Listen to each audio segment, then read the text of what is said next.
Asante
Yesu.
umetukuka milele.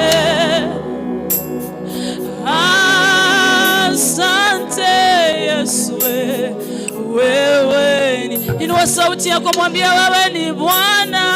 Wewe ni Bwana. Wewe ni Bwana. Bwana, asante. Asante Yesu. Asante. Wewe ni Bwana. Ni Bwana. Ni Bwana, mwambie asante. Wewe ni Bwana. Wema wako. Asante Yesu. Sema wewe ni Bwana. Wewe ni Bwana. Wewe Bwana. Wewe ni Bwana. Asante.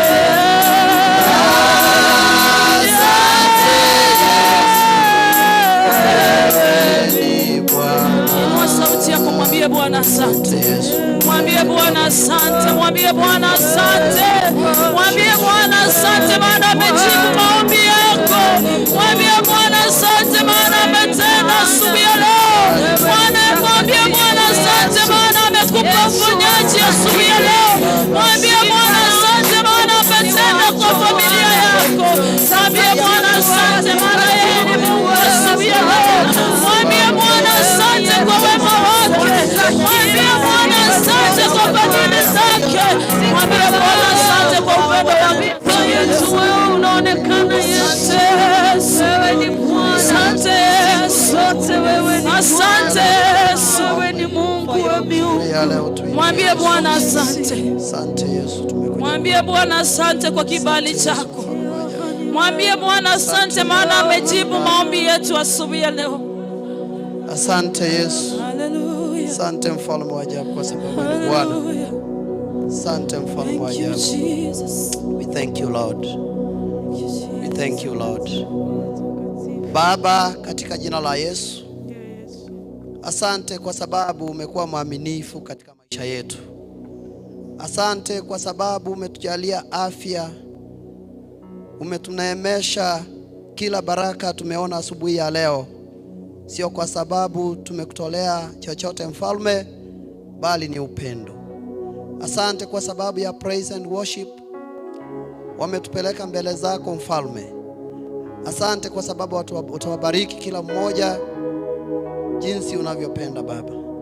Tunapoenda kwa kipindi kingine mfalme, tumejiachilia mkononi mwako Baba. Utubariki, bariki kila mmoja, bariki walio njiani kuja hapa mfalme, ili nao wakapate hizi baraka. Ni kwa Yesu tumeomba na kuamini. Amen. Thank you, praise and worship. Bwana asifiwe kanisa. Mwanana bakwe. Na wasalimu kwa jina la Yesu. Mjambo. Asante kwa sababu ya kibali. Kwa sababu ambazo hazingeweza kuebukika.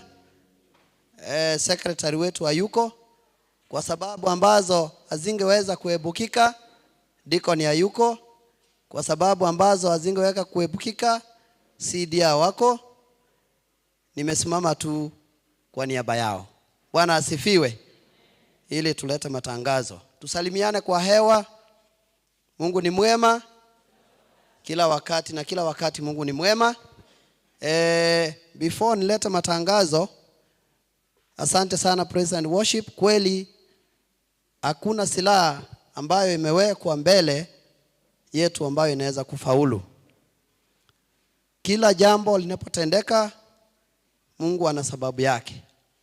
Na ile tu ambayo tumejua ni kutoka hapa nyuma kwenda hapa mbele, hata kama ni sekunde moja, hujui ni nini itatendeka. Ila tu tunajiachilia kwa maombi. Leo hii natoa testimony kidogo tu before nilete matangazo. Jana tulimaliza kwaya, tulikuwa center, tukamaliza, tukaombewa. Nilikuwa na mahali nilikuwa nataka nikimbie, so after maombi ya mwisho tukatoka na rafiki yangu Apostle Okari, Kamwambia wacha tuombe kwanza kabla hatujaenda. Mungu alituongoza tukafika hapa salama, na wacha pia tuombe. Tukaomba tukatoka. Nikamwacha pale kwake na mimi nikatoka hivi. Hata yeye hajajua hii story nasema. So kufika hapa Kiage ajali kidogo ikatokea hivi. So pale ambao nilikuwa nakimbia hata sikufika. Kabidi tena wale ambao niliwaacha nyuma wanapokuja kumwangalia dada yetu Dama wakanipata huko. Hata wanashangaa unafanya nini hapa? Lakini niliona mkono wa Mungu. Niliona kifo mbele yangu hivi, lakini kweli Mungu akaipenyeza hivi. Ndio maana nilisema dakika ambayo tunajua ni hii ambayo imepita. Hii ambayo iko mbele hapa ujui. Kwa hivyo namshukuru Mungu kwa sababu amenipatia tena nafasi nyingine ili nimhudumie. Wacha nilete matangazo. Asante kwa sababu ya kuja kanisa na Mungu awabariki. Jana like nilianza kusema church choir na kanisa tulikuwa na center meeting pale Gekom PAG na ilimalizika vizuri na Mungu alitutendea, Mungu alitupatia ushindi. Na tumbariki ama tumpatie shukrani kwa hiyo. Tangazo la pili, church choir iko na launch tarehe 28 mwezi wa 9.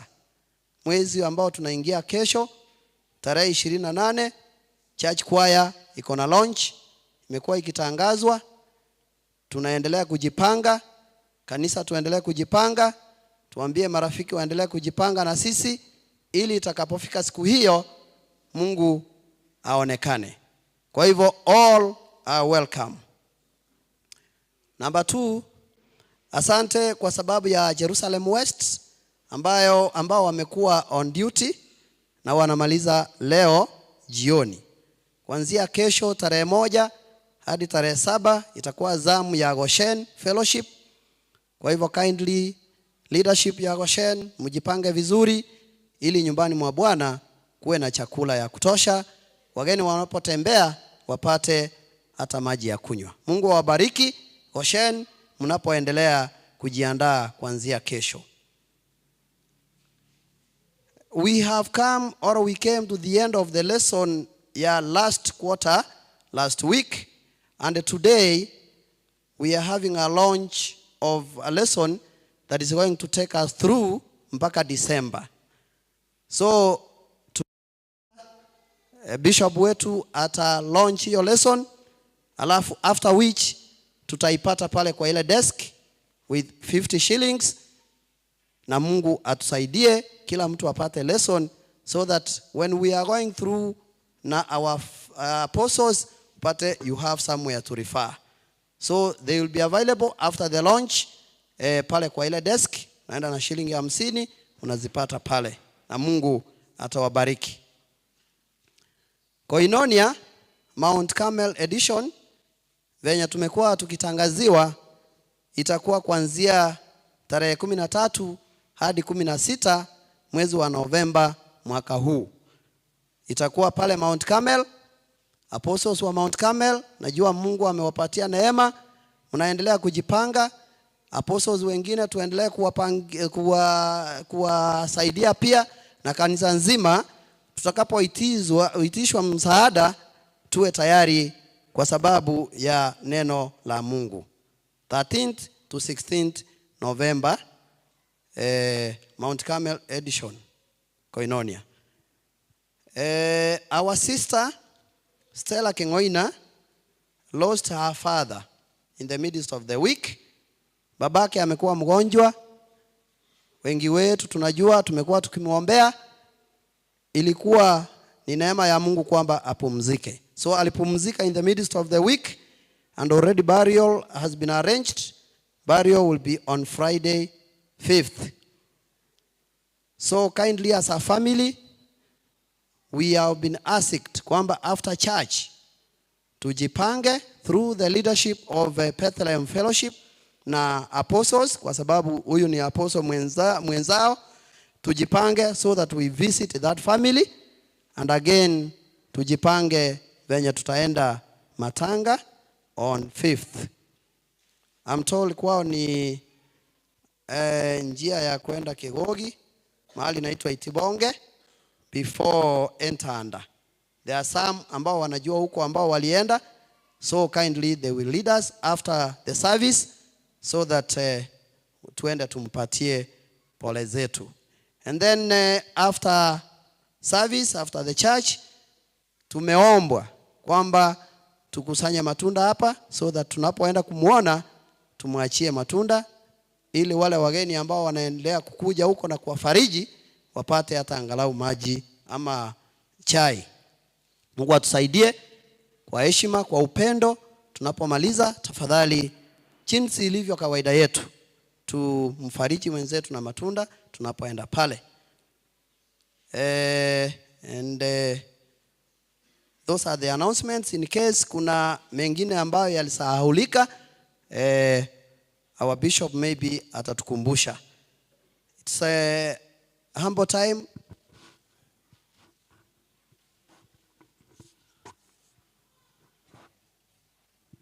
Thank you.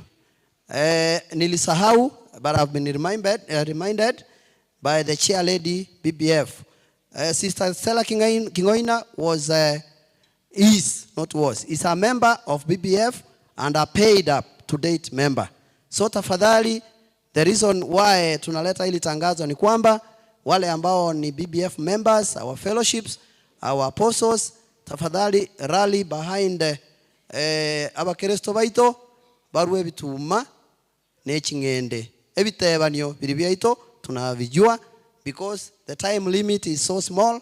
So tafadhali tufanye hivyo so that iwe rahisi pia kwa kamati ya BBF kujipanga katika hiyo sehemu. Wacha tukue na choirs za leo, zitakuwa 3. Tutaanza na Jerusalem West, alafu ladies waingie na ile folk song yao ile ambayo waliimba wakati wa conference, and then tutamalizia na church choir. Jerusalem West, tafadhali mtupatie wimbo mmoja.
Amen.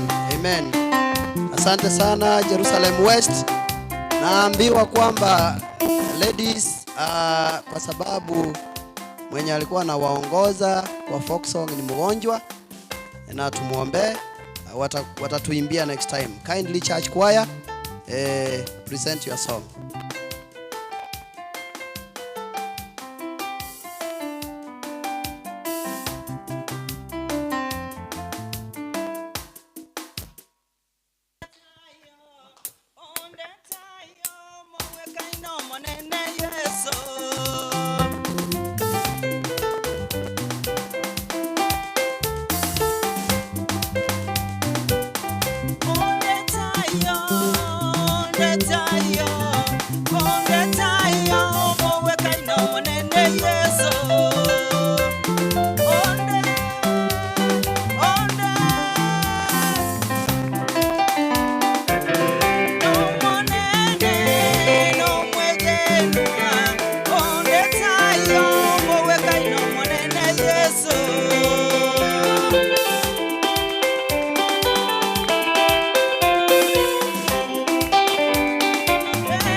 Ino monene Yesu.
Thank you, church choir.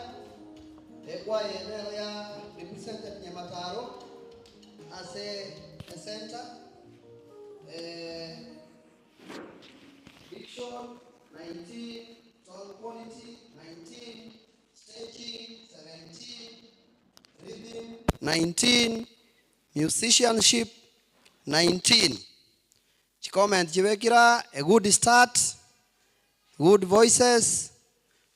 Show the mood of the song. Ikina kyo mama kiaro jenga oikamoro kie a mood yogotera. Nyanoma goko goka. Asimuko wea. Good choir and good conduction. Babu ata marks 81 out of 105. Bakaba position 2 out of 7 with a difference of 1 mark between them and the number 1.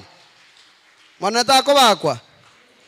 Biamono asenge joko to represent next meeting tutatangaziwa ande bono ya change litali saa 4 so ase bali mutale ngo igoro na bakwa oja gocha saa 5 onyolenga mangana elise ombono nyetali asale ngageni watu wakapotea kidogo by saa 6 mkutano ingekuwa imeisha. So going forward ni kuanzia saa 2 then by saa 6:30 mkutano wa center umeisha. So Mungu awabariki. Kwa kumalizia, wageni wote karibu Nyamataro. This is your church, this is where you belong. Na kama uko hapo hujawahi shiriki Nyamataro, ni mara yako ya kwanza, naomba tafadhali usimame usalimie kanisa kwa kuwevu. Wageni ambao wako katikati yetu pale juu. Wageni, asante. Inaonekana sisi sote ni wageni leo. Wacha Mungu atubariki. Weather yale enge muna yale enge tingoma usenero ya tutanga, lakini weather ni mbaya ama ni hot ama ni baridi, tumfanyie Mungu kwa sababu majira yote ni ya Mungu. Bwana awabariki. Tunaenda kumtolea Sister Judy, tafadhali utuongoze kwa wimbo huo ambao unasema yote namtolea. Ile Jerusalem West waliimba ndio tumtolee Mungu. Yote namtolea Mungu. Number 37 I think. Sister Judy. Tujiandae kwa sababu ya sadaka.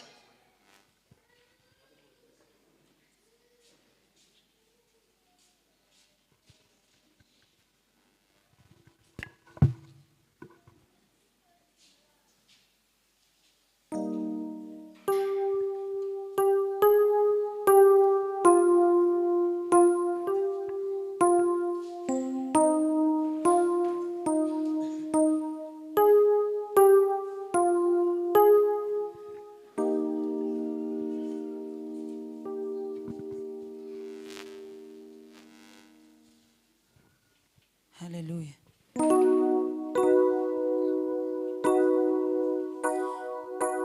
Yote namtole. Tujiandae kwa sababu ya sadaka na saka zetu. Tunapoendelea kuimba huo wimbo, naomba tulete sadaka na zaka.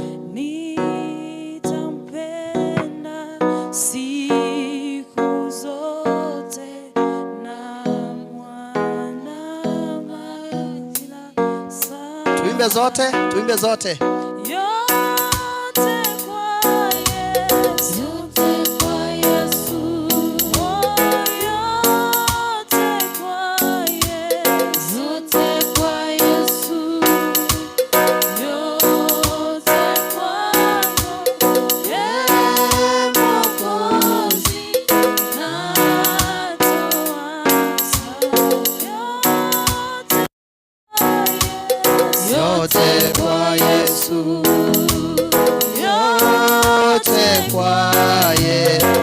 yote kwa Yesu, yote kwako, Mwokozi, natoa sasa.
Bwana asifiwe. Kama wengine wanaimba na wewe unasimama na wewe unakaa, unashika tu namna hii, kweli uko kanisani? Uko kanisani kweli? Batebya abanyano boronge abakwa manene Yesu, batebya abanyano boronge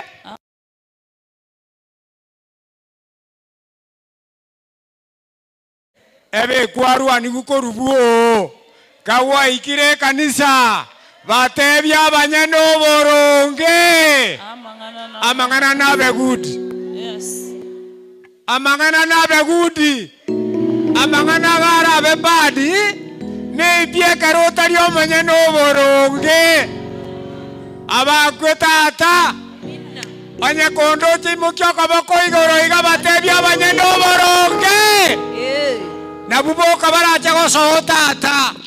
Nabubo kabara bacha gosoaso oboruoti abanyabibeti bagotio abarogiti bagotio abanyaibiroti bagotio abanyene oborunge boka nomanyene oborungore manene Nyasaye tata rumwana no moikomo chenu nakubakira sing'enchi yebire bineritukeri nakubakira sing'encho yeritukori arero gwatokoreira mang'ana manene Nyasaye bantu banene abo nabake batachira samatabau aseng'encho yogokorwera manene nasabiro nyare ko basesenia obaruseri kereme kono obaruseri kera mang'ana mabe Nyasaye osesenie mebuko yabo osesenie biasara byabo osesenie abanyorero bwabo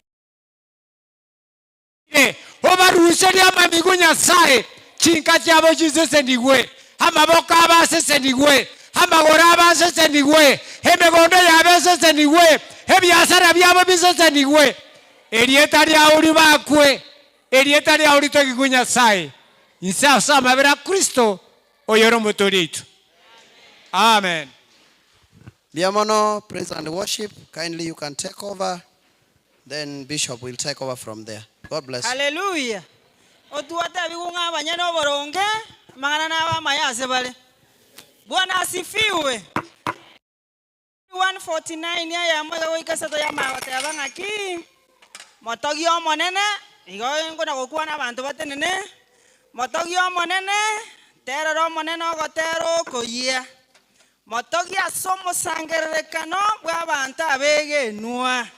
Tigaba Israeli bagokere omotongi obo abantu ba Zion tigaba bachengera omuruoti obo isato yamayagota banga batogi erieta lya sogotenga babe bakobugia chinchigiri na makanase erieta lya Yesu. Haleluya. Na omorandia kianda ikomi yamayagota banga linde lyons tabio yola nairanga linde lyons okoboko kuwa okora nyare gokora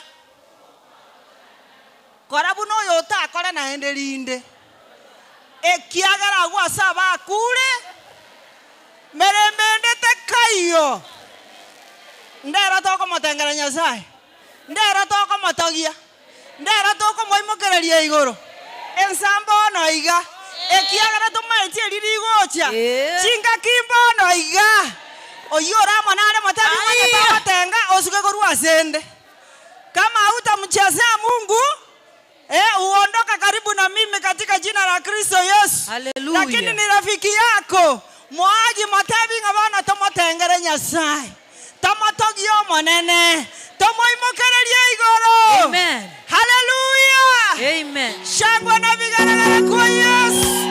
Hallelujah. Makofi ni kwa Yesu. Hallelujah.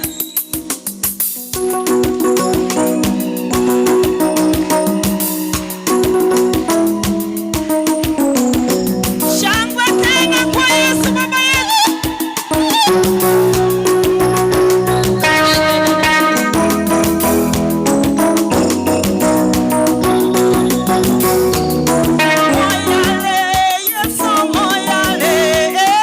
Moyale, Yesu moyale.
Yesu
katika jina la Yesu. Asante sababu wewe ni mwaminifu. Asante sababu wewe ni mkuu. Asante sababu hakuna mwingine kama wewe. Mungu wetu, kwa hakika umetubarikia. Asante kwa makuu Mungu wetu, sasa utatenda. Baba, asante kwa kwaya yetu, Mungu wetu. Asante kwa wakubwa na wadogo, Mungu ishie. Wacha uwepo wako ukaweze kutambaa saa hizi. Tenda mazuri sababu wewe ni Mungu. Na kila mtu aseme amen. Amen. Aha. Asante, praise and worship. Asante, praise and worship. Mungu awabariki. Pigia hao makofi mazuri. Thank you, thank you, thank you, thank you. Want to thank each one of you. I also want to appreciate our viewers. And I welcome you to our live service from Nyamataro PAG. We appreciate you so much. May God continue blessing you. And those of us who are here, may also God bless you as we read the word of God. I want to read the word of God from the book of Amos, chapter number 7. We read 7 and 8. I read in Jesus' mighty name. Amen. Amos chapter number 7 verse 7. Then he showed me another vision.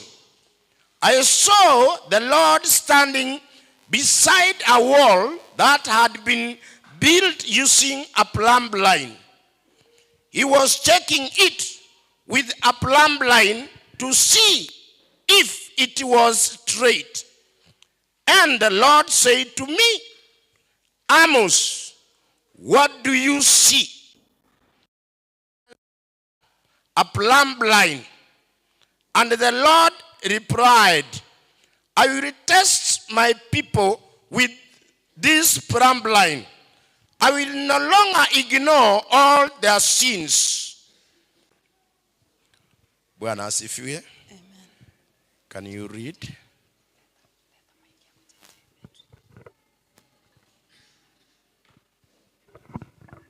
Amosi isano ibere nchakere isano ibere mpaka isano isatego teba. Aya naro omonene anyorogetie asa amaroro. Nkamorora oteneine igoro yoruaki ruagachetwe ase okolengwa nekebiro. Na ase okoboko kwaye nabwate ekebiro.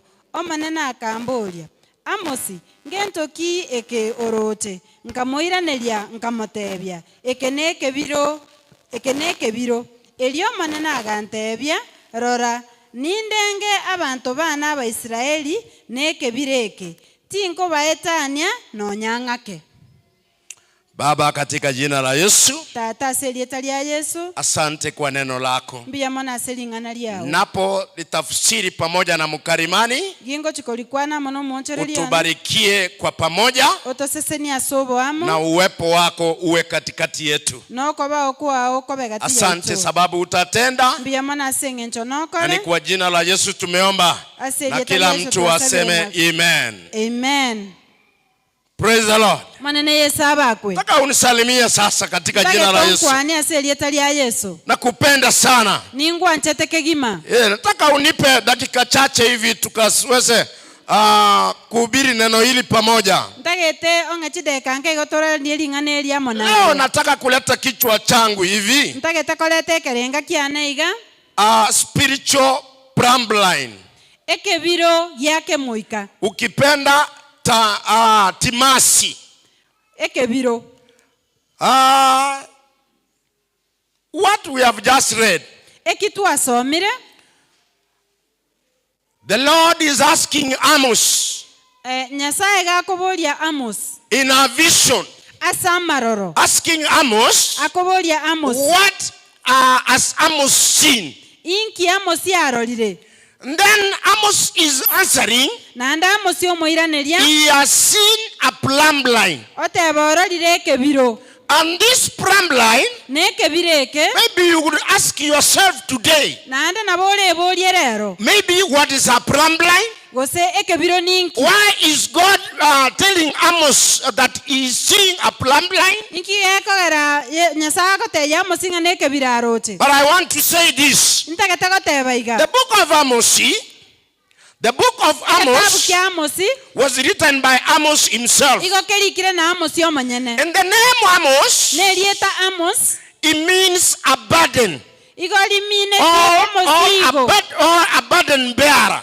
gose omonto oli okoimokia omosigo And this Amos, na Amos oyo he lived in a small village in Jerusalem called Tekoa. iga amenyete ase egechichi egekari Jerusalem gekorokutekoa And then God showed him a vision.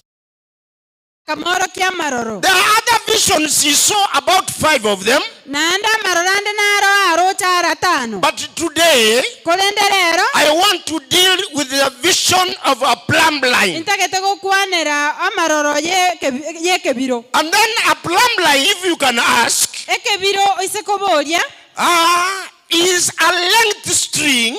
ne engori entambe It is a length string ne engori entambe that has a weight tied on one end. ebwato bolitogete bosibire asenseme ya yeyemo When the string is held up, ekero engori elimo kirigoro the weight end hangs down, egento kerike imogeti obolito kiarigereria nse and the gravity ensures nando obolito boli bwanekia that the string is perfectly vertical. nande yoro kianga eusieri nete ne kegima straight And when held in the next to a building ekere imokirie angene nyasi gose ase nyomba or a structure, gose ase nyomba erie kwagachwa it provides assure that the place is well. egekoene kianga ase alimbu yagachire If the place is bad, onyekare bobe and then it will show you this place you are building or this wall you are building is bad. nande nabegokoro kinge nyasi eyo kwagacha mbobere And then what do you do as somebody who is a builder inkiora akole bnayo mwagacha or a contractor? gose omonto oli oire It gare means you have demolished that bad place emine tinga goikota agora asa and reconstruct that place. nande bwagacha buya Oh, hallelujah.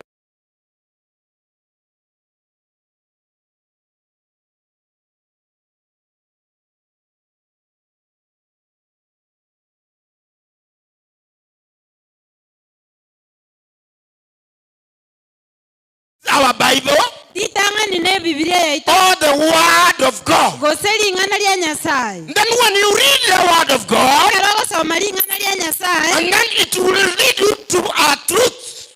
egokora gotia sekene And when you find the truth, ekero kwanyo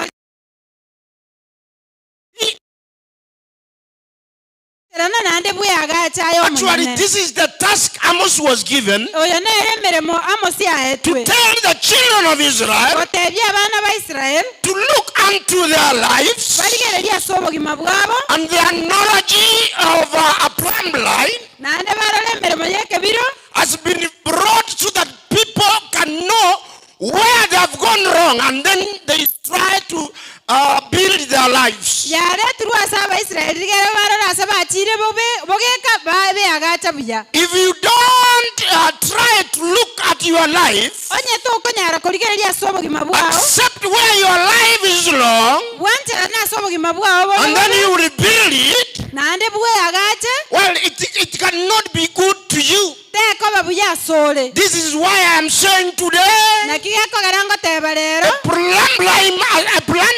plumb line ekebiro has been brought in our lives. yaretirwa sobogima bwaito That is what I'm saying about the Bible and the Word of God. ekina kingo teba neringana lya To Nyasaye try and rectify us ligerege toronge ye where you are wrong. asole bobe Where you are wrong, asole bobe You come out of your sin osoke korwase bibe and then you rebuild your life. nande bwaga chobo gimabo. Oh, hallelujah. Amen. We have to rebuild our lives. Boika twaga chobo gimabo.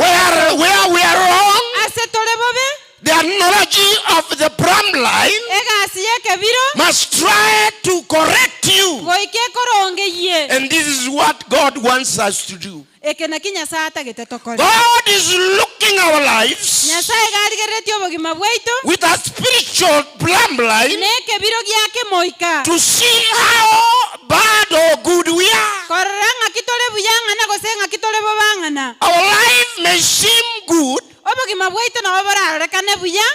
but in other essence it may be bending. Nande asande oborarekane bwekumbete. It may be leaning Bonyore oboraire. to one side of sin. Gochia sense meye moje And bibe. then now our Bible, Bone bibilia yaito. which is our plumb line, Ereke biro gyaito. it should rectify you Ebwana to koronge. so that you do God in Jesus' mighty name. Kole ligaro kole binte bya selieta lya Yesu. Praise the Lord. Amen. This is what I am saying. Ekena kingo teba. On our own, Intutweka we cannot see our problems or where we are wrong. ntokorra sa tole bobe go sa tora na mamocho. You may seem you are doing right. Na bokorra ngambu yogo kora. You may think you are doing Na right. bora alengari ngambu yogo kora. But today I want to ask you, Kolendere ronte te ko it is koboria. good to look unto your life. Mbuya oligere lyo bogima bwao. Use your spiritual plumb line. Tumie kebiro kyao kyake moika. Ukitumia timasi Wogo tumie kebiro. kwa maisha yako, Asobo gima bwao. itakurekebisha Bokoronge ye. ili ukajue makosa yako wapi. Yero manya magosa onga yare. Na ukijua makosa yako wapi, No komanya mamacha. timasi ambaye ni Biblia Ekebire kikerere bibilia. itakusaidia ili ukarekebishe. Nego konya ligero eronge ye. Ninakuongelesha leo katika jina la Yesu. Wango gokwanera selieta lya Yesu. Amosi aliongelesha wana wa Israeli, Amosi agakwanera abana ba Israeli. akawaambia warekebishe. Akabate biberonge Nami ye. leo katika jina la Yesu, Naiterera selieta I lya am Yesu. talking to you. Wango gokwanera.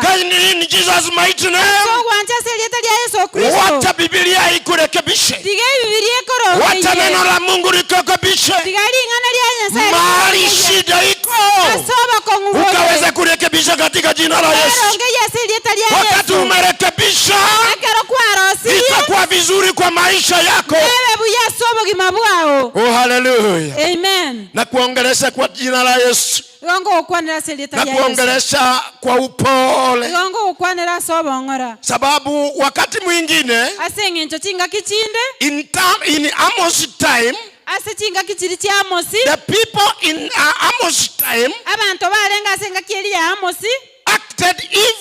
they acted as if they did not care. Igo bare gokora ebintu buna bali batakumeti. Others exploited the poor. Abande bagachanda abataka. Others did not care how to treat them. Abande mbakumereti buna For those bakokolera. ones who had employees, Bali babwata abalikwa. they did not even pay them. Mbare ko bakana. Oh, hallelujah. Amen. I am saying this. Igo ngoteba iga. In Amos' time, Ase chinga kichi Amosi. those people, the children of Israel, Abana ba Israel. they did not care about the poor. Mbare gokumeria abataka. They did not even pay those who are their workers. Bali bare ko bakorera mirimo mbare And ko then bakana. Amos came up with the knowledge through God Naenda Amosi agacha nilingana ko rwase to tell Nyasaye. them that timasi imewekwa kwa maisha yao Akabate bingeke biro kyabekirwa sobo ili gima. warekebishe.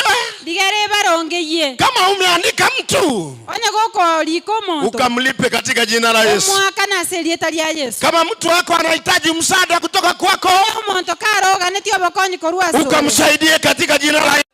Selieta lya This Yesu. is what Amos was trying to bring up. Ekena kiamosi aragoteje abantu. Hata sisi leo, maisha ya leo, Tulera sobo gima kuna bwaba. wale tunaishi maisha kama hayo. Etomenya tobo gima buno. Leo ninakutangazia katika jina la Yesu, Lero nakora leirie selieta lya Yesu. tujaribu na sisi kuishi maisha Toteme komenya obogima. ambaye unarekebishwa. Oyo obwo korongeigwa. Kuna wale watu wa maisha wa siku ya leo, abantu mbarasa matukalero hawezi kubali umrekebishe, tagwanje umurongeye hawezi kusikia kurekebishwa. tagwanje kero kumurongeye Lakini kama hautarekebishwa, ulendonya tokorongeiwa yani maisha ya Kristo ni ngumu kwako. abogima bwa Kristo nobo komwasole. Oh, haleluya. Amen. Bwana asifiwe. Amen. Mkristo mzuri Omukristo muya ni yule anakubali kurekebishwa. nolio gwanja korongeiwa. Ndio unaona kanisa ya siku hizi Na kiyako gere kanisa ya ama bana Ukristo wa siku hizi, osobo Kristo bwa bana utapata mtu amesema nimekuachia hiyo kanisa. okanyoro monta agatebanga na agotigeire I kanisa have left that church for you. na agotigeire kanisa hiyo Sitakuja huko tena. ngochorora na inde And then you remain wondering. watigara gokumetie Wewe umekaa kanisani miaka mingi, aya kwabeire kanisa miaka mingi umetengeneza vitu mingi kanisani, wakorire binte binge kanisa umekuwa Mkristo miaka na miaka, kwabeire omukristo ase miaka but mingi bado unarudi unaanza kuwacha. na ande kwatebanga na atigire. That is a childish reasoning. Obine birangaro byo bwana. Oh, hallelujah. Amen. Yeah, wakati unaanza hivyo Ekero gotigaigo wewe unaanza mtoto mdogo, ayego korengara bino mwana omo. lakini Mkristo ule anajua. Omukristo oyo manyete Nilikuwa naambia watu wengine hivi, nara goteya abantu bande where you are, asole kama ni kanisa lako, onye ne kanisa yao kaa huko, bera roro fanya kazi. maroro Hata kama watu wakupendi, onya abantu mbagwanje simama kazi. tenena nande okore emeremo Kama ni kwaya, wewe kaa uimbe. onye ne kwaya berote. Oh, hallelujah. Amen. Kama ni kusimama tena wakupendi, Onye gogotena nande mbagwanje ti wewe waambie nitakaa basi hapa hivi. teba banongo ikaransandega. Bwana asifiwe. Amen. Kama unaona kusimama sitaweza, Onye koro kaa chini katika jina la Yesu. ikaransenza selieta lya Yesu. Oh, hallelujah. Amen. Hiyo ninamaanisha Aminetie kwa hii kazi ya Mungu, asemereme ya kama Nyasaye unajua, onye komanyete simama na ukae hapo kila siku. tenena nande obera Hata kama kuko namna gani, be there. kikia beire bera Wacha kuachia mtu ati amemwachia kanisa. Sago. Oh, hallelujah. Amen. Praise the Lord. Amen. Mda mwenzako sitoki, Teyo yo minonga tindikorwa nitaendelea kukaa hapa ngendera kobera na utaona nikibarikiwa. Hallelujah. Barikiwe. nogendera kobera Na hata wakati utabarikiwa, ndekaro kwasese bado utangoja baraka. Amen. Praise the Lord. Amen. I am saying this. Igonga tebaiga If you read Amos chapter 3:10, osome Amosisa toikomi I want us to read there. ndageta tosomarro The Bible says, you can read in Jesus' mighty name. If you are there, Amos chapter number 3:10. Amosisa toikomi agotebaiga Mungu anasema hivi. itigokora ayara maya Aha. nigo bagachete ebinto byobouri nebyobo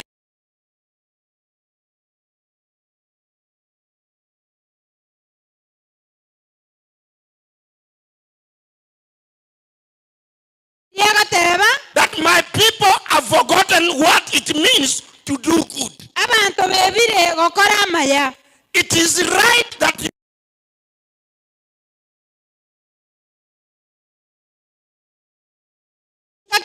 some of them were hiding things they had stolen. abantu bande nigo bagachete ebinto Then Amos was trying to tell them, nande Amosi akabatebya timasi imewekwa. ekebiro ng'ang'ekere Kama wewe unakaa na vitu za wizi, onye kole n'ebinto byobo ibi timasi imewekwa juu yako. ekebiro kyabekirwa. Oh, hallelujah. Amen. Timasi kishawekwa ekebiro nkebekwe inamaanisha urekebishe. eminatinga bwerongeye Timasi itakuonyesha makosa. ekebiro nkyakora kyamambo. Unajua kasi ya plumbline egasi yekebiro ambayo nimesema ni timasi, eyekorokwa ekebiro kasi yake ni kukuonyesha makosa. Kama ulikuwa unatengeneza nyumba, Onya gokorosia nyumba. itakuonyesha hii nyumba uone ni mbaya. Yakoro kinge enyesie yembobere. Na ndio hivyo nasema Nande na bago na Biblia Biblia nero. itakuonyesha mahali makosa iko. Na bego koro kiasama mochare. Alafu kama ulikuwa na vitu unaficha za wizi kwa Ate binto obisete buoka. kuna wakati mwingine Chinga kichinde. vitu vya kanisa viliibiwa. Ebinto bya kanisa bikaibwa. Wakati viliibwa, Ekero bya ibetwe. tukatangaza. Tokagenda tokaralia. Siku moja tukaenda mpaka Keroka. Litukeli tokagenda mpaka Keroka. Tukashikia watu wameshikwa na hizi vitu za kanisa. Tokaigunga abantu babwatiru nebinto bya kanisa. Tukaenda mahala pale. Tokagenda asalia. Tukapata mama Tokanyoro mongina. kwa nyumba yake ndiye ameficha vitu za watoto wake. Mongino ino agachete binto bya bibi abana baye. Akiulizwa zilikuja ndani kwako, Gako bolinga kibya cheta. anasema hizi ni vitu za mtoto wangu. Ote abange bine binto bya mwana one. Praise the Lord. Amen. Lakini najua Nyamataro hakutakuwa na watu wameficha vitu za watoto wao za wizi. Mataro bantu mbaye babichete binto byabo bya. Oh, haleluya. Hiyo ndio ninakataa katika jina la Yesu. Hiyo ndio maneno tunakataa katika jina la Yesu. Kimasi imewekwa. Kwa huyo mwenye unafanya hivyo, urekebisha katika jina la Yesu. Na Mungu atakuokoa. Na Mungu atakuokoa katika jina la Yesu. Bwana asifiwe. Amen. Lingine nataka ujue. Instead of serving God, the Israelites served material wealth. They were not honest. They were serving wealth because they thought wealth. Oh, hallelujah. Amen. If you can read Matthew 6:19. If you are there.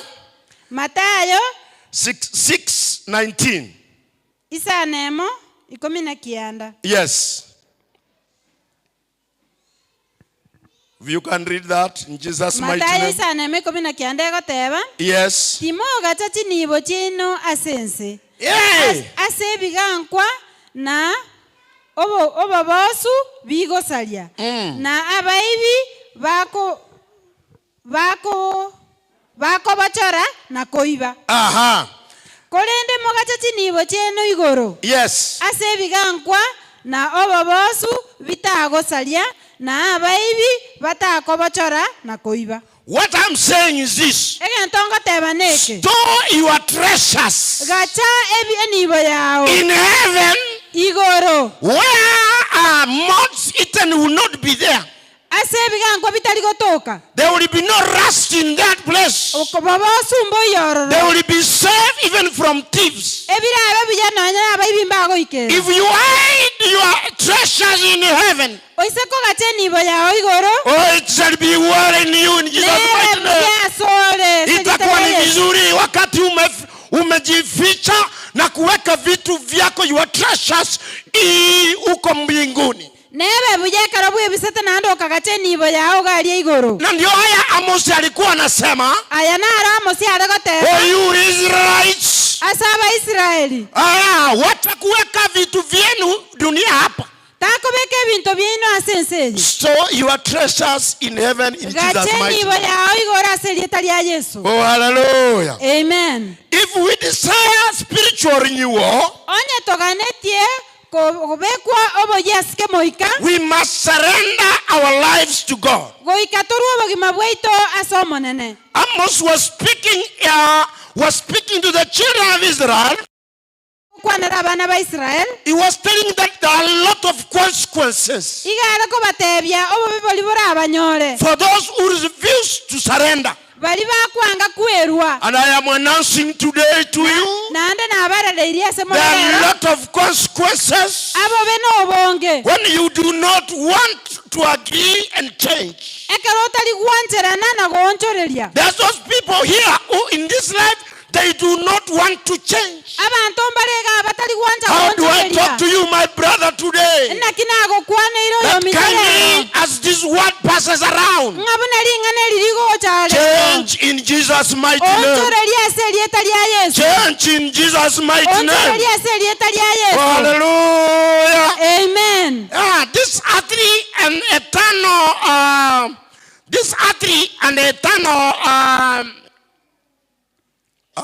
just a minute.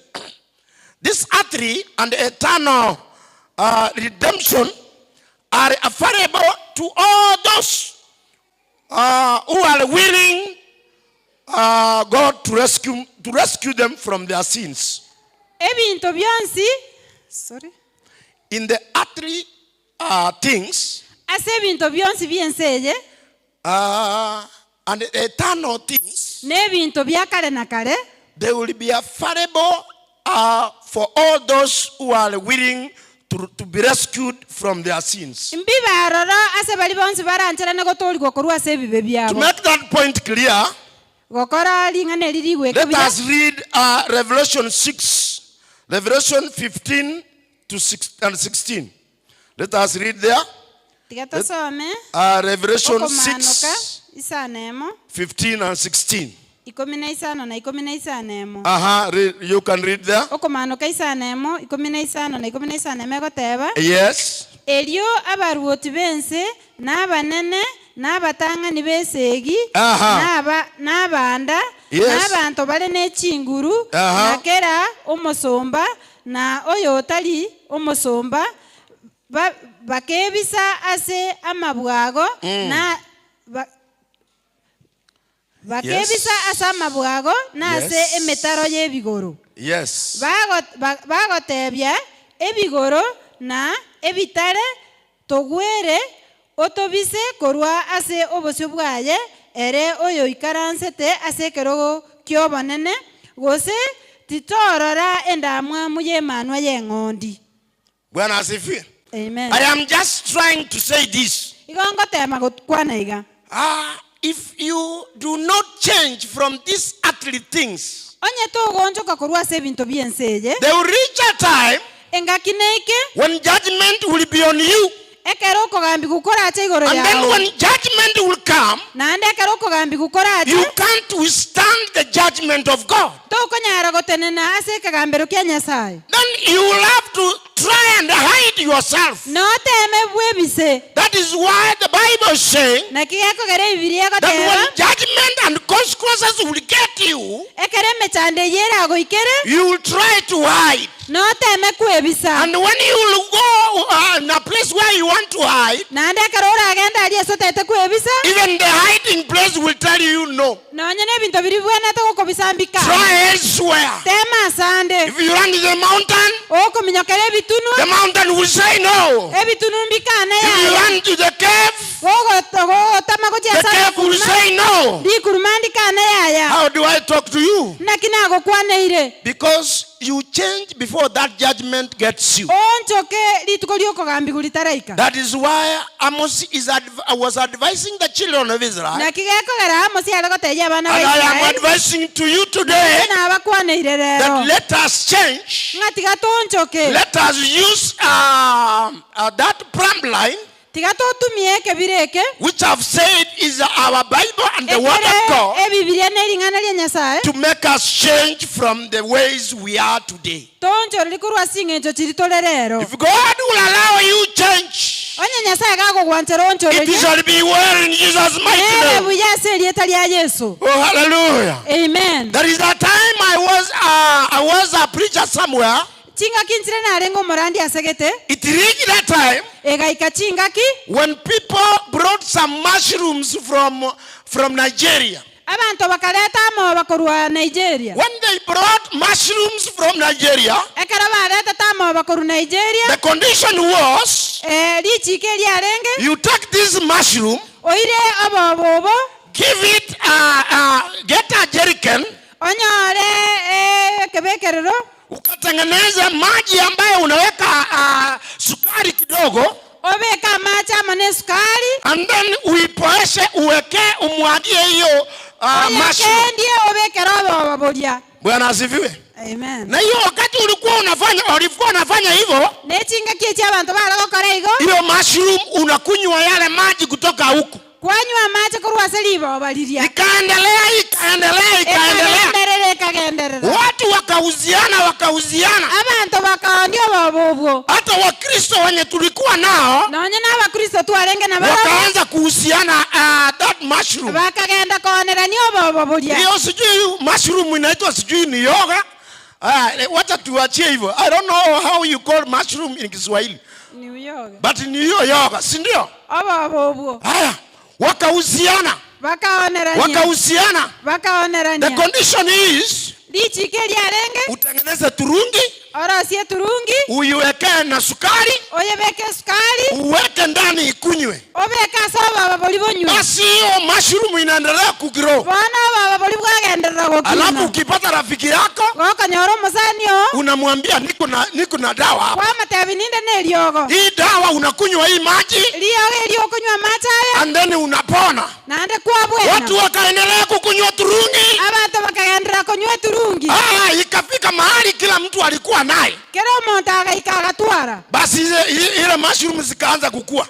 Wana baba boli bakagendera gokina. Wakaendelea kuiwekea turungi. Bakagendera kubobekere turungi. Ikaendelea leo ya kwanza. Bakagendera gokina. Ikaendelea leo ya pili. Bakagendera leo ya kabiri. Ikaendelea ya tano. Bakagenda nani bakagatano. Ikaendelea ya saba. Bakaendelea ya gatano kabiri. Alafu vinyoka vidogo vikaanza kutokea hapo. Bwana ebingitie bisini bikataka kusoka. Vinyoka vidogo vikaanza kutokea hapo. Ebingitie bisini bikataka kusoka. Wakati vinyoka vilitoka, ekere ebingitie byasogete. Hallelujah. Amen. Wenye walikuwa naye bali babwate Wakristo lakini sio Wanyamataro. Abakristo batali Banyamataro. Wakaanza kusema pastor. Bakataka kutaba pastor. Wacha pastor ukuje.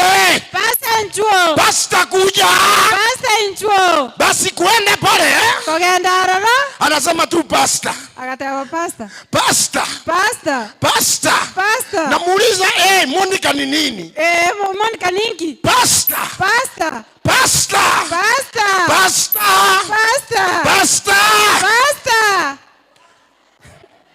Bwana asifiwe. Hataki kuniambia ni nini. Bali taitiko ndebi ninki.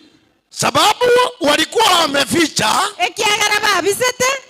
Mtoto ndiye anakuja kusema sasa, wewe pastor. Omwana nero gotakotaba pastor. Mama alikuwa na kitu alileta. Mama na aleta tegenda. Hizi vitu amekuwa akiwekea turungi. Ente kobere gao kebekere turungi. Zimaendelea kukua. Kiagendere ile gokine. Sahi kuna nyoka vivetoka hapo. Bana chingiti cha rura. Pastor tusaidie, kuna nyoka. Pastor tokonya chingiti. Kuna nyoka huko ndani kwa bed. Kuna nyoka bedroom. Chingiti njira aliye stokurara. Nikamwambia mama tuende nione. Akateyo mongi nataka. Hallelujah. Amen. Nikaingia kwa bedroom. Ngasali asaba. Nikaingia kwa bedroom. Ngasali asaba. Kuingia kwa bedroom. Ngasali bedroom. Nikapata kuna jerrycan kubwa. Nkanyora entokara. Ukiangalia kwa hiyo jerrycan. Koligere aliye saka.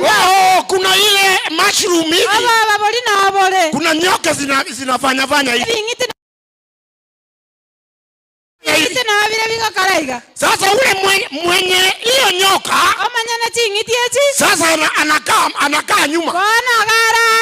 Pastor si ndio hiyo? Pastor ndio hiyo? Pastor ndio hiyo? Pastor! Hallelujah! Amen. Sasa nyoka ni ya pastor.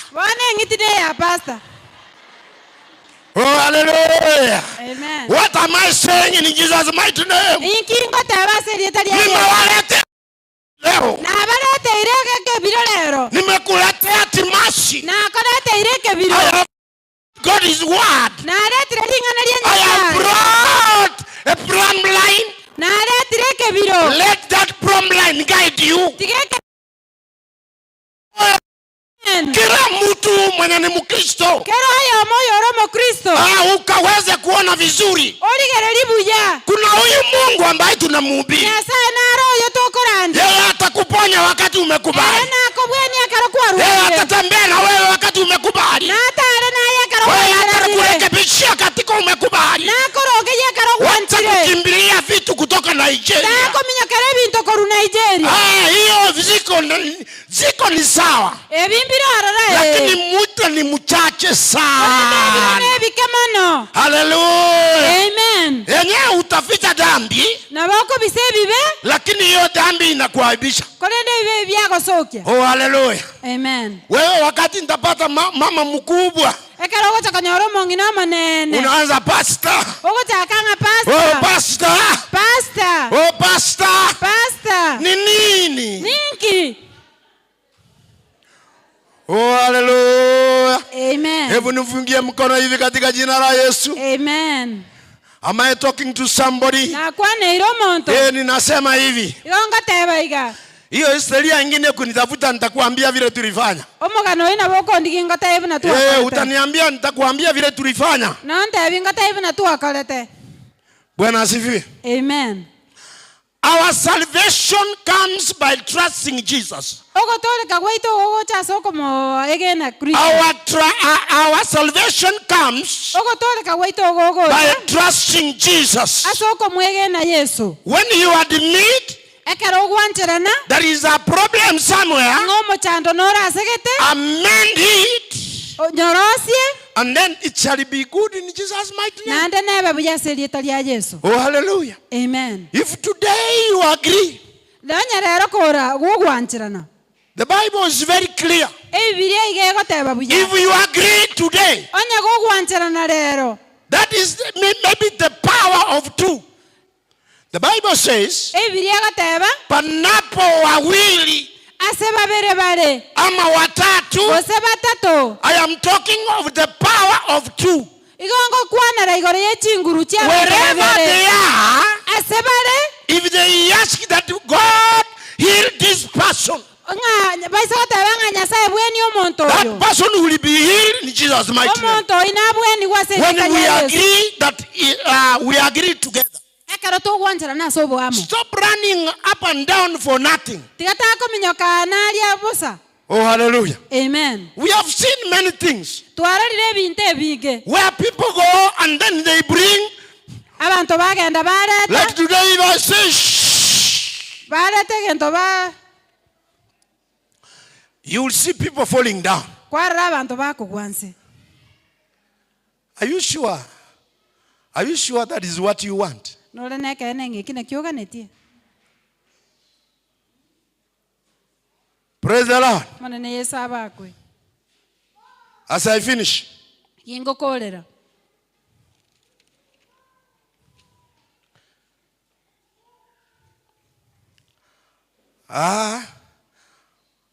as I finish, Yingo kolera. I want to say this. I want us first let's read this. Amos chapter number 5, 14 and 15. Amos isano. Yes. 14 na 15. Egoteba. Yes, read. Ligia yara amaya na talia yara amabe. Tafuta yaliyo mazuri. Elio nalio morabe moyo.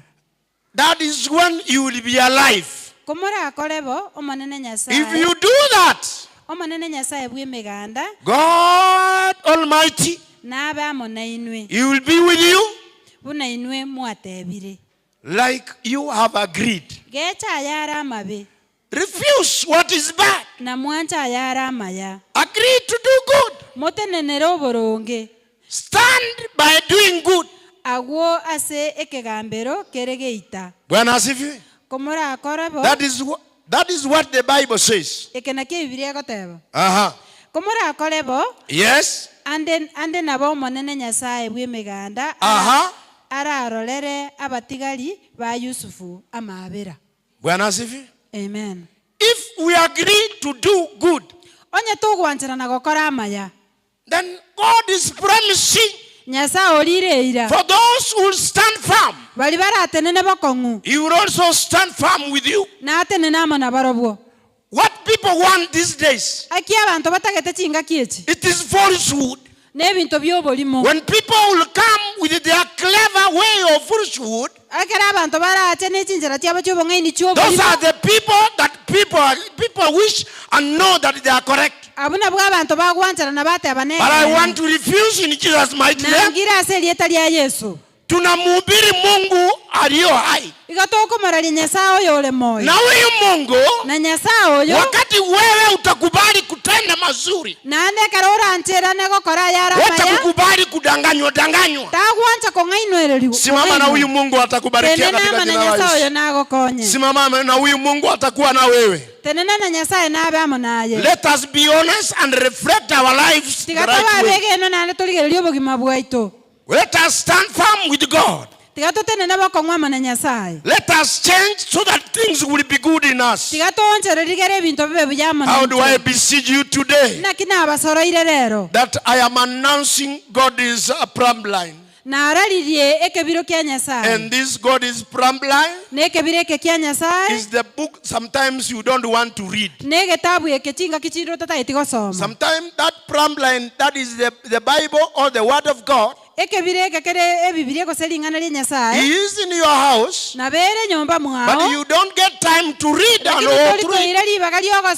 How do I advise you today? That is the plumb line I am announcing to you today. In that plumb line, there is life. In that plumb line, you know good and bad. In that plumb line, you live longer.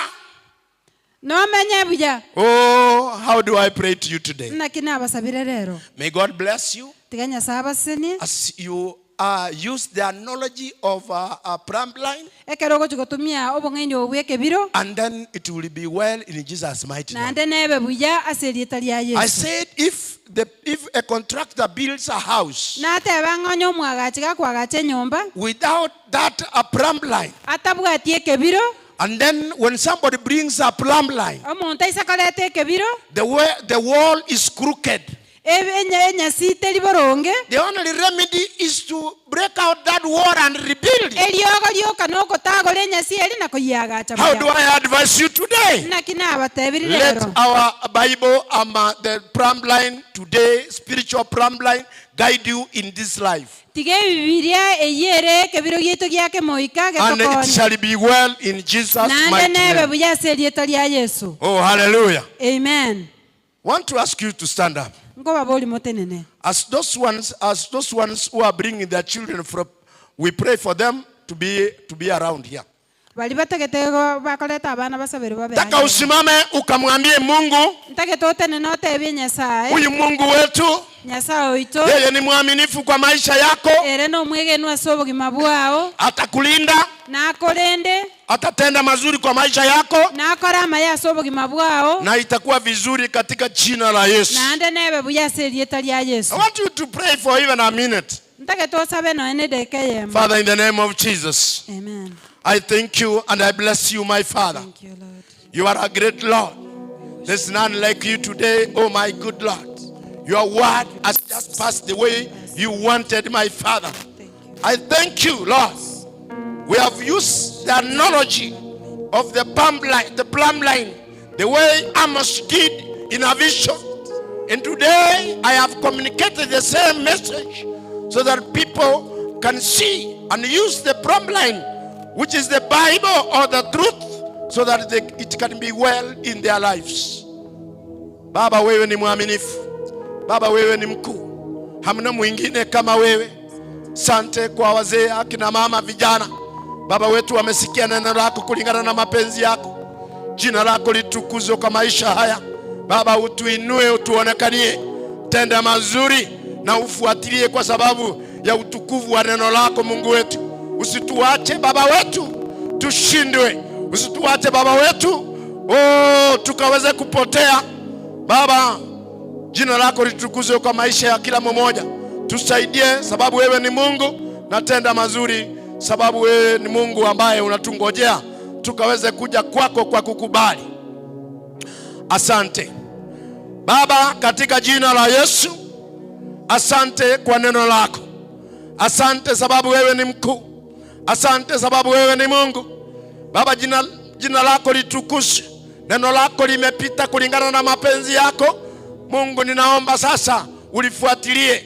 Usaidie kila mmoja Baba, ili tukaweze kuinuliwa, tutende mazuri kwa maisha haya. tukubali kurekebishwa na neno, tukubali mama wetu, ili maisha yetu yawe salama, na Mungu ili ukaweze kutusaidia.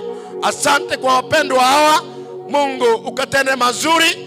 Mungu kutana na kila mtu na mahitaji yake, utende mazuri, sababu wewe ni Mungu mkuu. Asante sababu utatenda. Ni kwa jina la Yesu tumeomba, na kila mtu aseme amen. Amen. Basi, may God bless you. Yes, May God bless you. Yes, Nataka wale tulikuwa na watoto tunaombea muje karibu. Munikubalie wenye wako na watoto tunaombea. Bwana asifiwe. Leo tuko na baraka, tuko na watoto. We have young ones here, about 5 of them. Kindly, leta viti hapa haraka. MD, kindly, coordinator. Walete viti hapa ya haraka. Wote ambaye tulikuwa tunawaombea, muje hapa. Muje hapo, muje.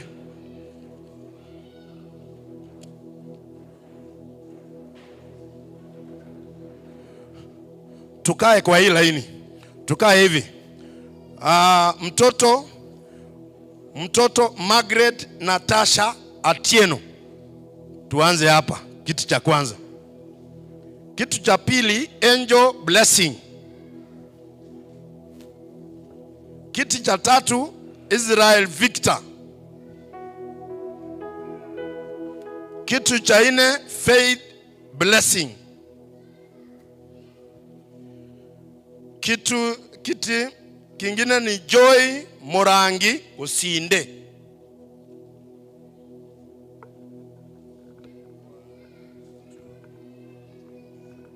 Yes. Bwana asifiwe.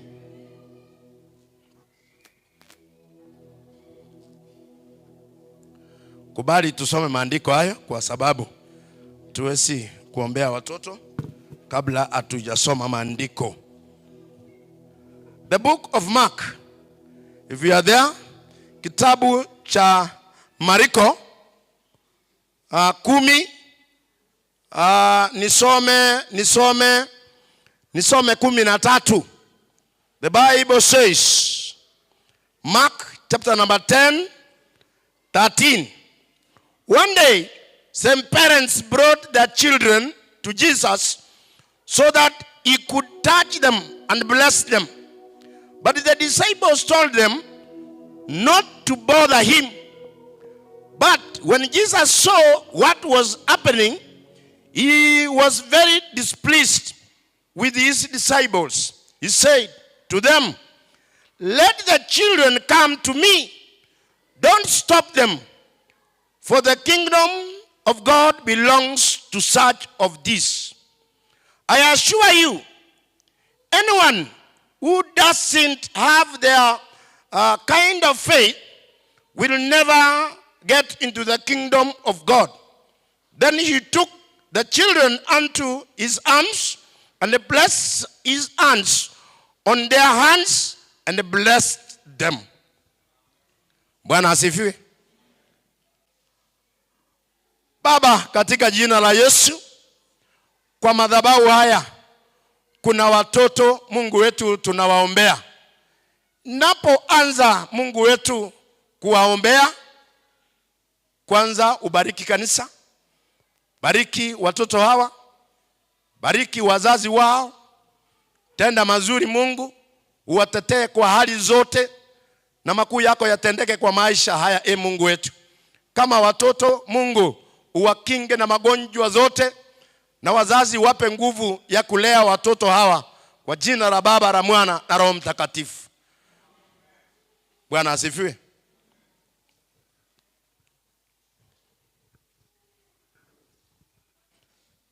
Maandishi yanasema watoto lazima waletwe ili wakaweze kuombewa. Bwana asifiwe. Na watoto ni baraka kwetu, ni baraka kwako, na ni baraka. Leo hivi kanisa linaendelea. Bwana asifiwe. Eki mother umeongezeka. Mama director umeongezeka. Bwana asifiwe.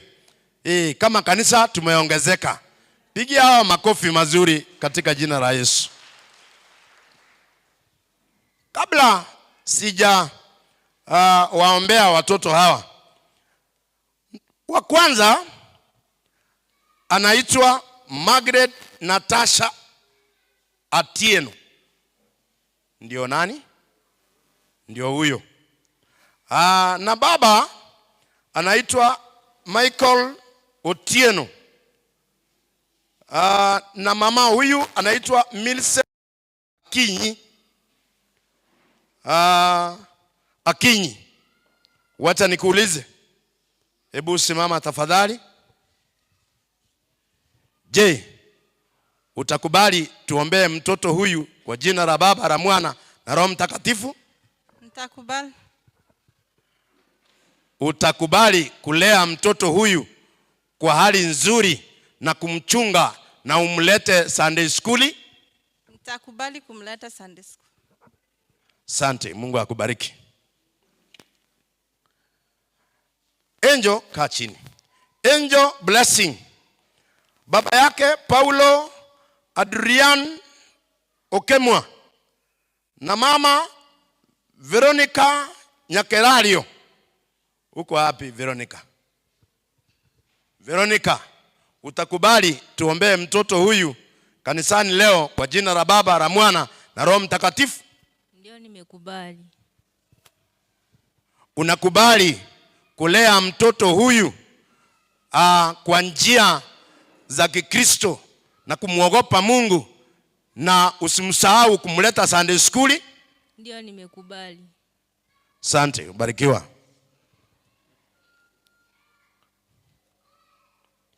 Israel Victor. Baba ni Dominic Onkoba na mama ni Nancy Nyanchama. Huko Nancy? Nancy, utakubali tuombee mtoto huyu kwa jina la Baba, la Mwana na Roho Mtakatifu? Ndio, nimekubali. Yeah? Ndio, nimekubali. Umekubali kulea mtoto huyu kwa njia za Ukristo na umchunge na umlete Sunday school? Ndio, nimekubali. Umekubali. Asante. Faith Blessing. Daniel Ombaso. Huyo ni baba. Mama ni Alice Akinyi. Alice Akinyi. Unakubali tuombee mtoto huyu kwa jina la Baba, la Mwana na Roho Mtakatifu? Ndio, nimekubali. Utakubali kutunza mtoto huyu, kumwogopa Mungu na umlete Sunday school? Ndio, nimekubali. Asante.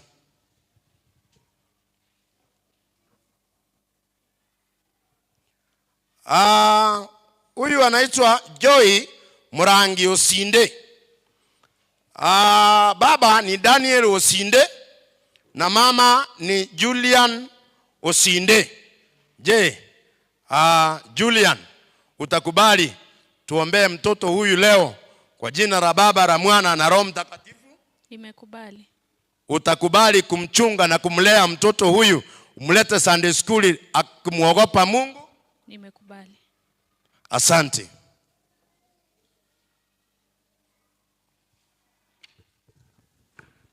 Bwana asifiwe. Wow, leo ni maneno mazuri. Leo ni maneno mazuri.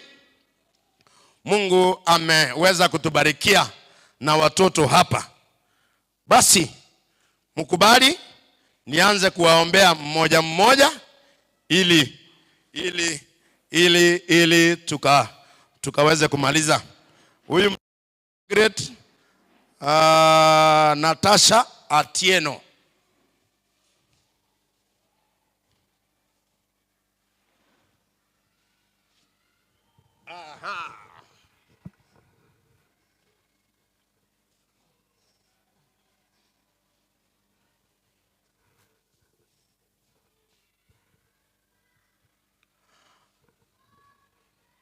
Baba, katika jina la Yesu na kwa jina la Baba, la Mwana na Roho Mtakatifu, leo hii Mungu, nimeshika mtoto huyu Margaret Natasha Akinyi kwa madhabahu Mungu, na kwa kukubali kwa wazazi wake tumuombee. Baba, uishie, ulinde mtoto huyu, umuhifadhi Baba, umchunge kwa hali zote kama mtoto, muondolee magonjwa yote Baba, na mzazi umpe nguvu ya kumlinda mtoto huyu, ili Baba wetu amlee kwa njia ya Kikristo, na zaidi amlete Sunday school, na awe mtoto wetu wa kulelewa katika PAG. Jina lako litukuzwe na jina lako liinuliwe, na kila mtu aseme amen. Kwa hivyo kwa jina la Baba, la Mwana na Roho Mtakatifu, mtoto huyu leo anaitwa Margaret Natasha Akinyi. Mbele ya kanisa tunamuombea akabarikiwe, na watu waseme amen. Aha. Thank you. Aha. Leta huyo mwingine.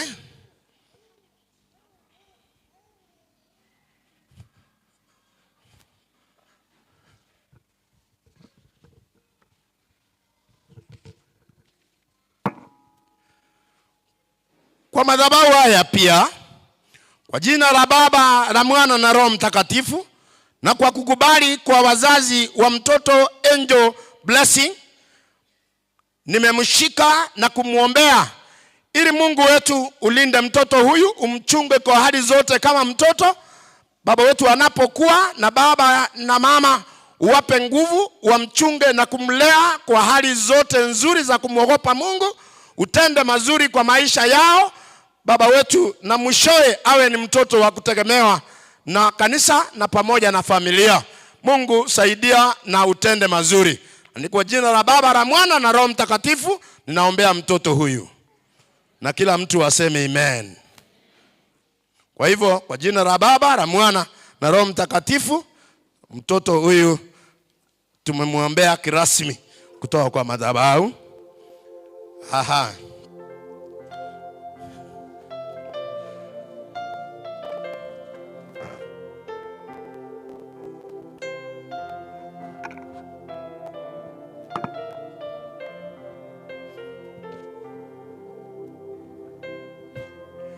Kwa jina la Baba, la Mwana na Roho Mtakatifu, na kwa kukubali kwa wazazi wa mtoto Israel Victor, Mungu, kwa madhabahu haya nimeshika mtoto huyu, na Mungu ninamuombea Baba wetu ukamtunze, ukamlinde na magonjwa yote, ukamtunze kwa hali zote, umsaidie Mungu wetu akuwe mtoto wa kutegemewa kanisa na pamoja na wazazi. Na wazazi uwalinde, wape nguvu wanapochunga na kulea mtoto huyu kwa hali zote za Kikristo za kumwogopa Mungu, uwatendee mazuri Mungu wetu, na mwishowe awe ni mtoto wa kuja kutegemewa kanisa hata nyumbani na kila jambo. Na kwa jina la Baba, la Mwana na Roho Mtakatifu tumemwombea mtoto huyu leo, na kila mtu aseme amen. Basi kwa jina la Baba, la Mwana na Roho Mtakatifu tumeombea mtoto huyu kutoka kwa madhabahu haya, akabarikiwe.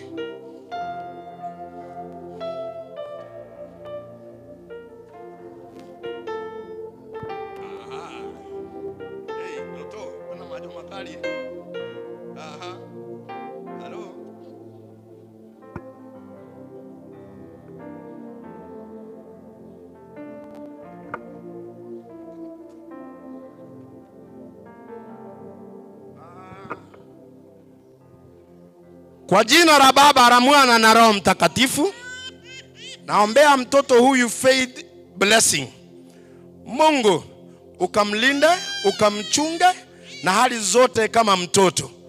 Baba wetu umtetee kwa hali zote. Baba uishie, hata wazazi uwasaidie wanapochunga mtoto huyu na kumlea kwa njia za kumwogopa Mungu. Tenda mazuri sababu wewe ni Mungu, na uwatetee kwa hali zote katika jina la Baba, la Mwana na Roho Mtakatifu, na tuseme amen. Kwa hivyo mtoto Faith Blessing, hata kama unalia tumekuombea katika jina la Yesu.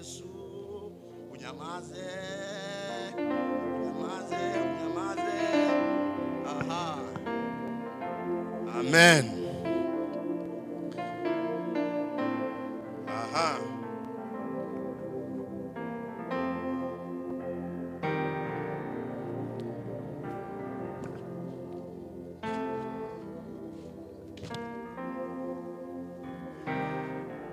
Kwa jina la Baba, la Mwana na Roho Mtakatifu, nimeshika mtoto huyu Joy Murangi Osinde, na kwa kukubali kwa wazazi wake tumuombee, na Mungu ninamuombea Baba wetu uishie, umlinde, umkinge na hali zote kama mtoto. Mungu wetu na wazazi wape nguvu ya kumlinda mtoto huyu, na awe ni mtoto ambaye wanamchunga kwa kumuogopa Mungu, na awe ni mtoto wa kuja kutegemewa baadaye. Baba wetu tende mazuri, msingine na damu ya Yesu, makuu yatendeke sababu wewe ni Mungu. Na kila mtu aseme amen. Kwa hivyo kwa jina la Baba, la Mwana na Roho Mtakatifu, mtoto huyu akabarikiwe na achungwe kwa hali zote, in Jesus mighty name.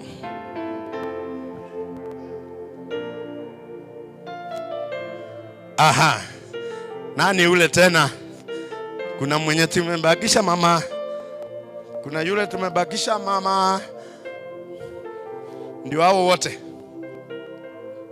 Kwa hivyo mbele ya kanisa nataka kusema asante sana kwa kuwa wavumilivu.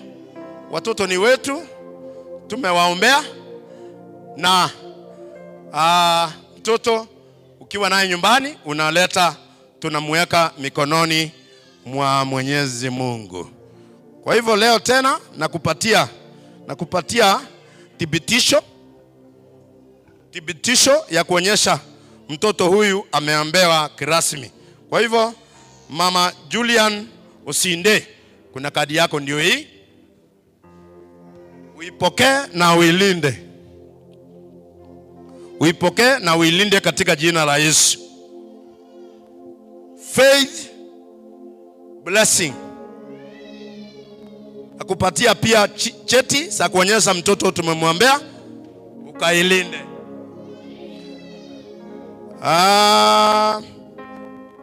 Huyu ni Nancy Nyanchama.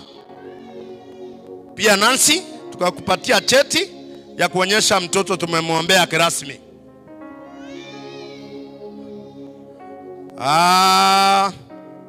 Huyu ni mtoto Angel Blessing. Mama ni Veronica Nyakerario. Tumekupatia kadi ya kuonyesha mtoto tumemwombea kirasmi. Huyu pia ni Millicent Akinyi.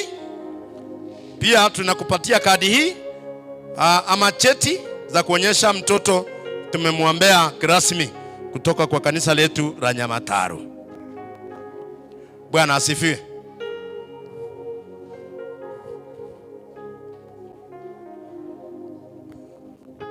Wacha niwaulize, tusimame tu tuwaombee, alafu mungojee launch ya kitabu.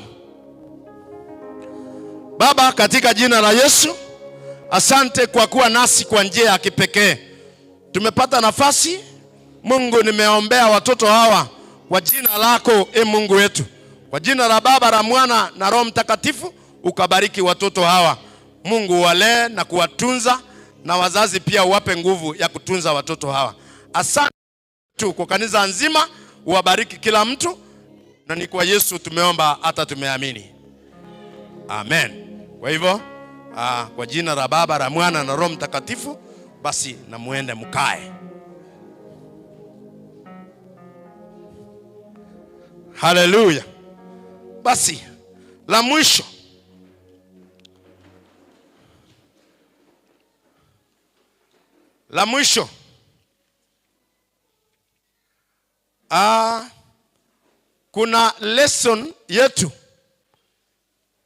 kuna lesson yetu hapa. Hii lesson tuilaunch leo, na mtaenda vile coordinator alisema pale kwa meza.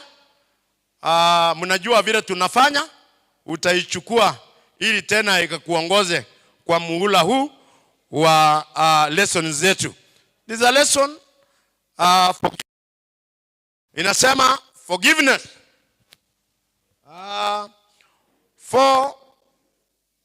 For if you forgive others their trespasses, your heavenly Father will also forgive you. But if you do not forgive others their trespasses, neither will your Father forgive you your trespasses. God forgave, God forgives. Praise the Lord.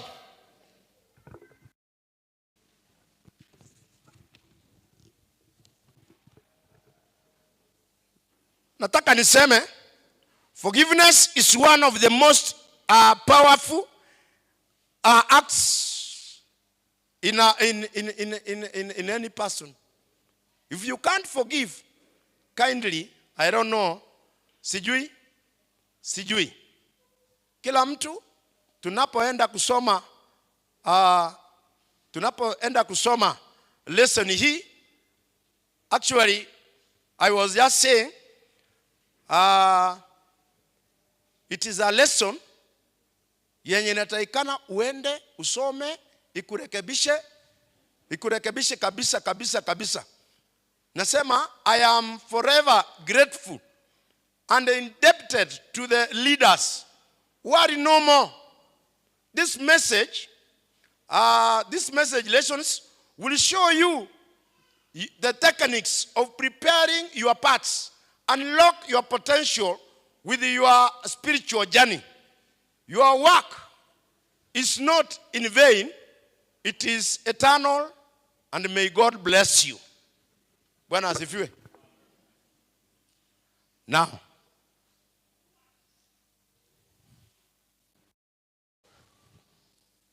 taka tusimame tuombe lesson hii, itawasaidia, mtainunua. We are launching it today. Na dakika moja tu unikubali kabla hatujaomba. Madam Mkutu uko wapi? Just come. Just in 30 seconds. Coordinator, where are you? In 30 seconds. Before we pray.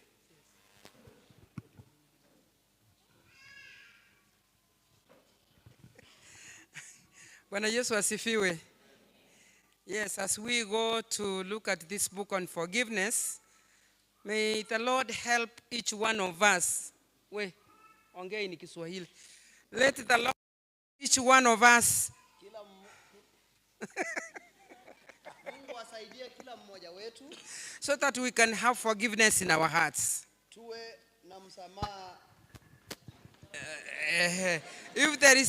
If there is any unforgiveness that we have been carrying on, kama kuna kutosamea ambao tumekuwa nayo katika mioyo yetu, I pray that from today as we embark on this book, anaomba kwamba kuanzia leo tunapoendelea kwa hii kitabu, may the Lord help us to forgive. Mungu atusaidie tusamehe, so that the Lord of heaven can also forgive us. So that Mungu wa mbinguni pia atusamehe. We are a family. Sisi ni familia. So that we can live together properly. Ndio tuishi pamoja kwa njia safi. This is some spiritual plumb line. Hii ni ekebiro ya Ochotumie kebire kebuya Nyasaye korongeje. Uitumie kwa njia nzuri, Mungu God bless you. Mungu awasaidie. Pigia hao makofi mazuri. Coordinator. This is mkalimani mzuri. You can see what our sister is doing. Mungu akubariki. Bwana asifiwe. Bwana Yesu asifiwe.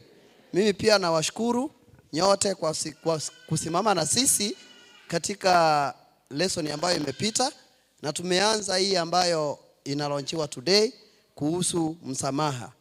May you find it in your heart to embrace this lesson. Inaonekana ndogo lakini iko na mambo mingi.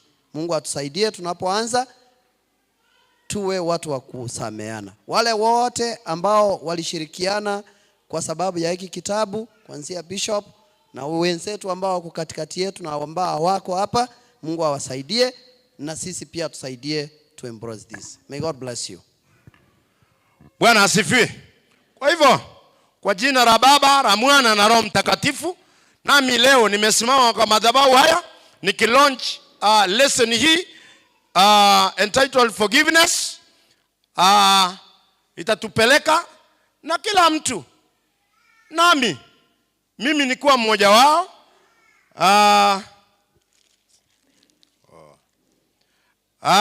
Nami nikiwa mmoja wao. Najua you can seem, unaweza kuwa umekosea mtu.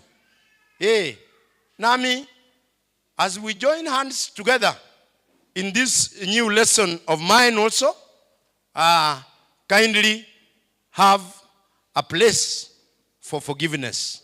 Let us forgive one another as we move on as brothers and sisters. Praise the Lord. Kubali. Kwa hivyo, kwa jina la Baba, la Mwana na Roho Mtakatifu, this lesson is officially launched for use until maybe around November. Baba uishie, asante sababu wewe ni mwaminifu, asante sababu wewe ni Mungu. Baba, tumeleta lesson hii ikatusaidie kwa muhula huu. Baba wetu, tunapoenda kuisoma, tunapoenda kuitumia, Baba, iwe ni ya baraka ya kutufungua mioyo yetu, tuwe na nafasi ya kusameana kama binadamu, kama vijana, watoto na wazee, akina mama, na kama kanisa, ili Baba wetu, kanisa letu liendelee, sababu msamaha huleta mambo mengi kwa maisha yetu. Tenda mazuri sababu wewe ni Mungu. Ni kwa jina la Baba, la Mwana na Roho Mtakatifu, na kila mtu aseme amen. Mwisho kuna forms hapa. Kuna wale watoto wetu. I don't know, kuna watoto wetu. Those young, wapi CA? CA yako wapi? Ule wa CA. Nani ule hajapewa kadi? Lakini tuna kadi hizi ambaye ni performance. Performance ni wale watoto wetu. Joza zingine unapata watoto, they are good collectors. So how do I give them to you? How do I give them to you? Bwana asifiwe. Watoto wetu, vijana wetu, hata kama wewe ni mzazi pia hujapewa kadi, maybe kubali nami nikupee kadi hii. Mchango tunafanya, sitaki muiangalie ni mchango ati ni mchango as an individual. No, this is a church function. And I want to let you know, nikikuwa hapa, vikundi vyote mimi ni baba yao. Bwana asifiwe. Yeah, I am your dad. Uwe ni kikundi chochote, I am your dad. Kama kuna mchango unataka kuleta kikundi, well, unangojea nini? Tujenge kanisa. We want to build this church. Iwe ni kikundi chochote kenye unataka kuleta mchango, we are ready and we are there. We'll assist you. We'll join together. Let the church move on together as one. Hello? Njaa imezidi. Hebu nifungie mkono wako hivi katika jina la Yesu. Thank you. May God bless you. Nani ule? MD. Saidia mimi hizi cards. Pita hapo hivi. Hizi performance. Hizi performance. Mwenye patie hivi, upatie kila mtu ili tukaweze.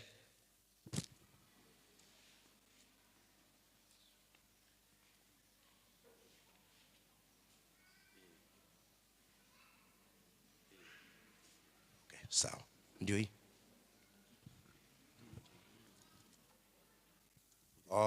Sorry. Yes. Kuna mama mwingine, mnisaidie tafadhali. Kuna matunda hapa. Kuna sahani imeletwa hapa ya matunda. And we are going there. Vile tunafanya, Coordinator utakuja unisaidie hapa. Coordinator utakuja unisaidie sehemu hiyo. Lakini nataka niseme hivi. Kuna mama mwingine alikuja kwa ofisi asubuhi. Akasema anataka ako na shida, anataka asaidiwe. Yule mama ako wapi? Tena nilikuwa nimesahau. Yule mama ako wapi?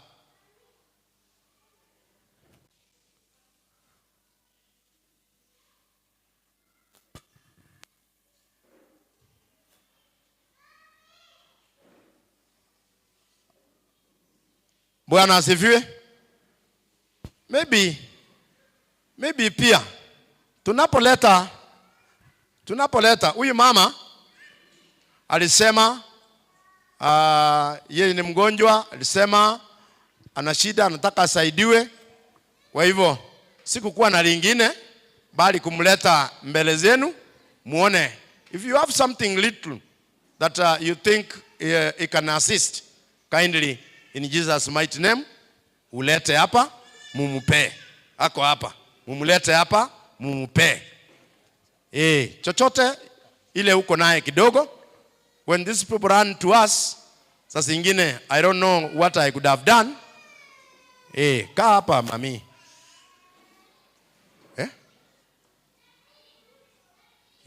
Kaa hapa. Mulete kidogo hivi mumuwekee hapa tafadhali. Coordinator kindly. Coordinator kindly. Onda pastor.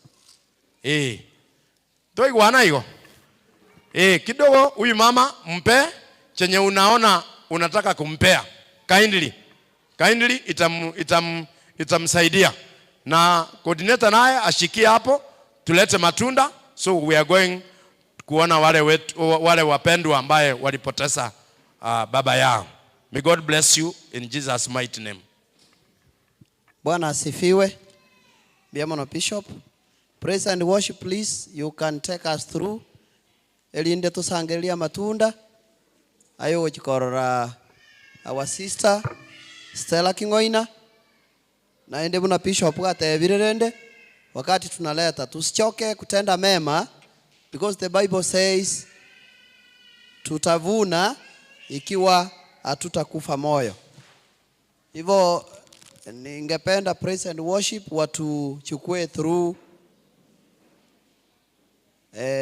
wimbo tukiendelea kukusanya, na pia tunapokuja tulete ile ama beraito tunapoleta mwisho.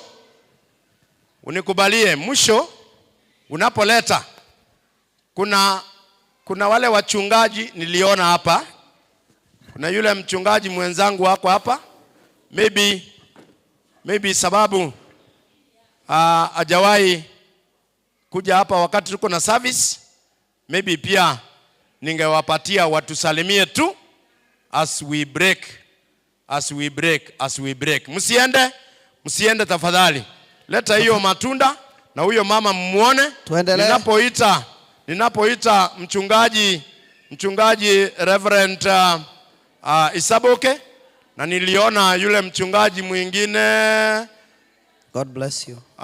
Timothy, God bless if you are there, kindly. God bless you.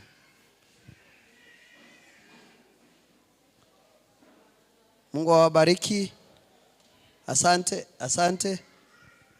Asante kwa kusimama na wenzetu. May God bless you. Asante. Bwana Yesu asifiwe. Yes. Amen. Bwana asifiwe. Amen. Nashukuru kwa siku ya leo. Nami nimebarikiwa kwa hii service ya leo, na Bwana akubariki mchungaji. Sikuenda kwa kanisa kwa sababu ya shughuli nyingi niko nazo. Sikanifanya nikachelewa kidogo, lakini mpango yangu huko iko sawa. Na nikaona wacha tu nikuche hapa nihudhurie pamoja nanyi, nami nibarikiwe vile nimebarikiwa leo. Na nilipokuwa nikisimama nilinongonesewa kidogo. Jambo fulani niwapatie. Hii ndio kanisa langu la nyumbani, na hapa ndio nitakuwa siku nyingi. Kuna wakati mama aliniambia ya kwamba tutakapokufa sisi tutasikwa hapa. Bwana Yesu asifiwe. Yeye aliniambia. Kwa hivyo hii ndio kanisa letu miaka yote. Na nilikumbushwa ya kwamba ni wanong'osee kidogo. Niko na sherehe, nimeseeka. Hata ingawa niko na nguvu kidogo, nimeseeka. I'm about 80. Miaka michache nifike miaka 80. Mungu amenilinda vizuri sana. Nitatoka katika huduma, na ninajua kuna wakati mtaalikwa huko, lakini wacha nipitishe hii habari ya kwamba nitatoka kwa huduma, na itakuwa mwaka huu mwezi wa 10 tarehe 18 ndio nitakuwa na sherehe. Lakini pia hiyo ni ya kupitisha tu. Lakini pia nitakuwa na mtapata mwaliko officially wa kukucha huko, lakini kwa kupitia nimewaalika. Na hilo ripoti ikifika ya official invitation, nitachua mtakucha kama ndugu yenu. Bwana asifiwe. Bwana asifiwe. Narodi mwabeire mono, lakini nje nimba njete. Amen. Naende ni nwe tole na inwe paketa gekerio moerio. Amen. Thank you, Pastor. Biamano musomba. Biamano asebalia moko na koleta iga. May God bless you. Again, the lessons are there. Ikiwa unatoka hivi, tafadhali jipatie lesson, ziko nyingi. Apostle wa Bethlehem pamoja na apostles wenzangu na wale ambao wote tutaungana kwenda pale kumfariji mwenzetu, tafadhali Mungu atatusaidia. So apostle wa Bethlehem, sijui kama unanipata. Baadaye wewe na kikundi chako pamoja na apostles mtatuguide ili tuende kufariji mwenzetu. So thank you Pastor. I think I'm done.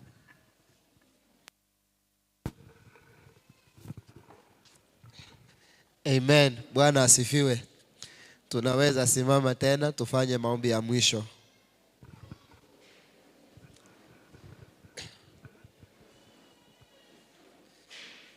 Amen. Wacha tuombe.